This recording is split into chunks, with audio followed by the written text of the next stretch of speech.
Admissions to all courses of Jamia Millia Islamia have gone completely online this year, with the promise of hassle-free admission. Despite this, applicants continue to stream into the form-filling camp organized by the Jamia Old Boys Association.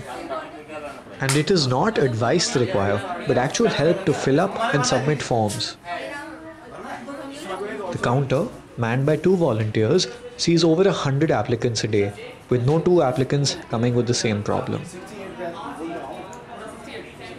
मैंने अपना form fill up किया, उसमें तो कभी मान लीजिए form fill up करने का सिस्टम ही समझ नहीं आ रहा था, किसी में परसेंटेज की प्रॉब्लम आ जा रही थी, किसी में जो है पेमेंट का दिक्कत आ जा रहा था, और पेमेंट भी था तो उसमें 2 तरह के ऑप्शन थे, क्रेडिट का था, पे चालान था। मान लीजिए जिसके पास अगल बगल में बैंक ना हो कोई, तो वो कैसे कर सकता है। और ऑफलाइन था तो पैसा लेकर आया, तुरंत दिया, काउंटर से अपना फॉर्म लिया, फिलअप किया किसी से पूछकर और लाकर जमा कर दिया। फ़ोटो प्रॉब्लम होती है और फिर साइन की प्रॉब्लम होती है कि साइन भी पहले आपको साइन करके रखना होता है, फिर अगर मैच नहीं हुए तो उसमें भी प्रॉब्लम हो जाती है। और फ़ोटोज़ में भी होती है कि सेपरेट फ़ोटो चाहिए होता है, वो कभी बड़ा हो जाता है कभी छोटा हो जाता है, तो इसमें भी प्रॉब्लम होती है। स्टूडेंट्स को प्रॉब्लम सबसे ज़्यादा ये आ रही है कि स्टूडेंट जहाँ जा रहा है वहाँ पे एक तो लोगों ने धंधा बना लिया इस काम का। धंधा ये बना लिया कि आप सराय जो लेना चले जाइए यहाँ से, आप बटला हाउस चले जाइए यहाँ से, लोग फॉर्म फिलअप करने के लिए 200-200 रुपये ले रहे हैं।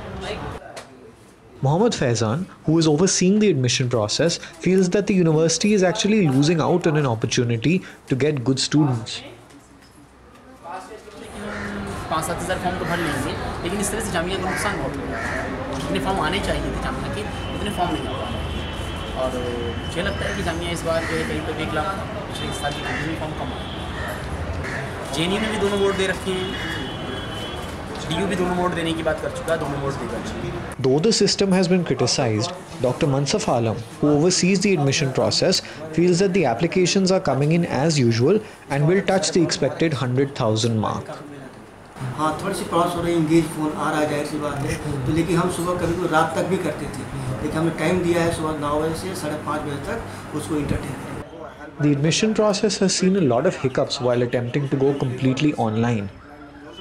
But with the promise of all problems being resolved, the hope is that the admission process next year will be a smooth one.